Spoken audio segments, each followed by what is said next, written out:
Hello दोस्तों, कैसे हैं आप लोग। तो आज के वीडियो में आप सबके लिए लाए हैं एनसीईआरटी क्लास 8 का ये सामाजिक विज्ञान इतिहास का चैप्टर नंबर 3 है, ग्रामीण क्षेत्र पर शासन चलाना। इसका जितना ही महत्वपूर्ण क्वेश्चन आंसर होगा वह सभी इस वीडियो के माध्यम से जानेंगे। तो आइए देख लेते हैं। निम्नलिखित जोड़ी को बनाए रखना है। रैयत का क्या हो जाएगा, किसान। महाल का ग्राम समूह। नीच का बागान मालिकों की अपनी जमीन पर खेती। रैयती क्या, रैयतों की जमीन पर खेती। नेक्स्ट क्वेश्चन, रिक्त स्थानों की पूर्ति करनी है। क है, यूरोप में बोर्ड उत्पादों या नील के आयात से अपनी आमदनी में गिरावट का खतरा दिखलाई देता है, तो इसका राइट आंसर नील का आयात हो जाएगा। नेक्स्ट ख है, 18वीं सदी के आखिर में ब्रिटेन में नील की मांग क्या हुआ, तो औद्योगिकरण के कारण बढ़ने लगी। ग है, कृत्रिम रंगों की खोज ने नील की अंतर्राष्ट्रीय मांग पर बुरा असर पड़ा। नेक्स्ट क्वेश्चन घ है, चंपारण आंदोलन नील बागान मालिकों के खिलाफ था। नेक्स्ट क्वेश्चन है, आइए विचार करें। प्रश्न है, अस्थायी बंदोबस्त के मुख्य पहलुओं का वर्णन कीजिए।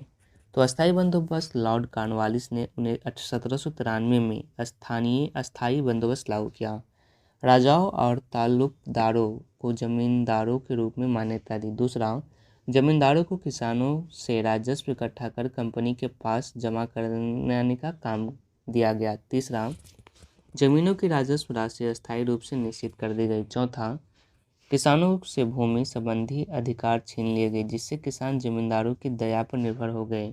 वे अपनी ही जमीन पर मजदूरी की तरह काम करने लगे। नेक्स्ट क्वेश्चन नंबर 4 है, महालवाड़ी व्यवस्था अस्थायी बंदोबस्त के मुकाबले कैसे अलग थी। तो आइए इसका आंसर हम देख लेते हैं। महलवाड़ी व्यवस्था अस्थायी बंदोबस्त के मुकाबले निम्न प्रकार से अलग थी, जिसमें सबसे पहला है, अस्थायी बंदोबस्त में व्यक्ति विशेष की जमीन की मात्रा एवं गुणवत्ता के आधार पर राजस्व का निर्धारण किया जाता था। वहीं दूसरी तरफ महलवाड़ी व्यवस्था में राजस्व का भुगतान पूरे गांव, जिसे महाल कहा जाता था, के द्वारा किया जाता था। अस्थायी बंदोबस्त में भूमि राजस्व को निश्चित कर दिया जाता था, जिसको भविष्य में भी बढ़ाया नहीं जा सकता था, जबकि महलवाड़ी व्यवस्था में समय समय पर भू राजस्व का पूर्ण मूल्यांकन किया जाना था। नेक्स्ट टाइम, अस्थायी बंदोबस्त में भू राजस्व के संग्रह करने की जवाबदेही जमींदारों की थी, जबकि महलवाड़ी व्यवस्था में यह जवाबदेही गांव की मुखिया की होती थी।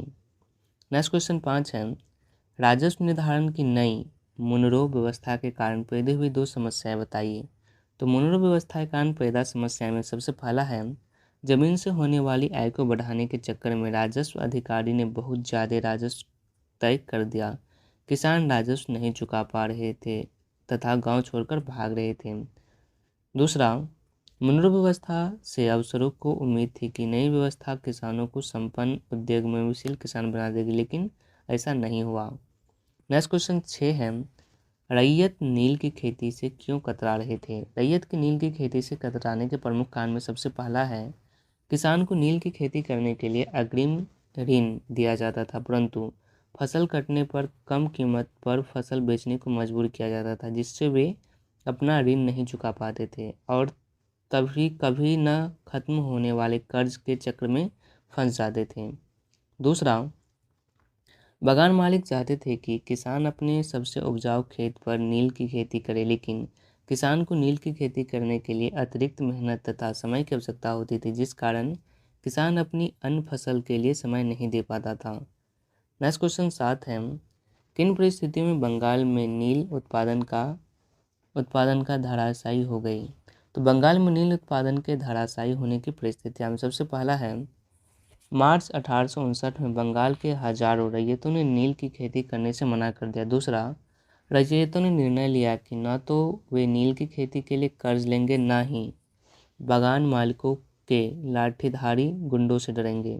तीसरा, कंपनी द्वारा किसानों को शांत करने और विस्फोटक स्थितियों को नियंत्रित करने की कोशिश को किसान ने अपने विद्रोह का समर्थन माना। चौथा, नील उत्पादन व्यवस्था की जांच करने के लिए बनाए गए नील आयोग ने भी बागान मालिकों को जोर जबरदस्ती करने का दोषी माना और आयोग ने किसानों को सलाह दी कि वे वर्तमान अनुबंधों को पूरा करें और आगे से वे चाहे तो नील की खेती को बंद कर सकते हैं। ओके, नेक्स्ट क्वेश्चन आती है, चंपारण आंदोलन, उसमें महात्मा गांधी की भूमिका के बारे में और जानकारी इकट्ठा करें। तो इसका आंसर हो जाएगा अफ्रीका से वापस आने के बाद गांधी जी ने चंपारण के नील उत्पादक किसान के बीच उनकी समस्याओं को जानने के लिए पहुंचे। पहला, गांधी जी नील उत्पादन किसानों के विरोध को अपना समर्थन दिया। दूसरा, गांधी जी भारत में अपना पहला सत्याग्रह चंपारण से शुरू किया, जो कि नील उत्पादन किसानों के समर्थन में बंगाल मालिक के विरुद्ध था। तीसरा, सरकार ने दमनकारी नीति अपनाई और गांधी जी को गिरफ्तार किया। चौथा, अंत में सरकार को झुकना पड़ा और नील उत्पादक किसानों की जीत हुई तथा गांधी जी के सत्याग्रह का प्रयोग सफल रहा। नेक्स्ट क्वेश्चन नंबर 9 है, भारत के शुरुआती चाय या कॉफी बगानों का इतिहास देखें। ध्यान दें कि इन बगानों में काम करने वाले मजदूरों और नील के बगानों में काम करने वाले मजदूरों के जीवन में क्या समानता है और फ़र्क है। तो आइए इसका आंसर हम देख लेते हैं।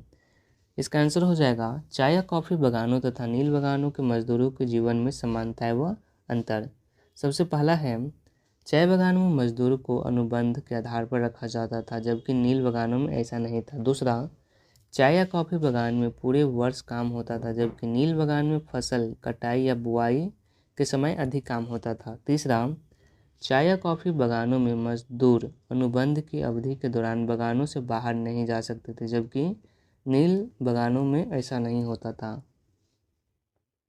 तो आज के वीडियो में हमने आपको क्या बताया, एनसीईआरटी क्लास 8 का हिस्ट्री का चैप्टर नंबर 3 ग्रामीण क्षेत्र पर शासन चलाना हिंदी मीडियम, इसका जितना ही महत्वपूर्ण क्वेश्चन आंसर है वह सभी इस वीडियो के माध्यम से जाना। वीडियो पसंद आया तो वीडियो को लाइक कीजिएगा। अगर आप इसका PDF डाउनलोड करना चाहते हैं तो डिस्क्रिप्शन में लिंक है, वहाँ से डाउनलोड कर सकते हैं। धन्यवाद।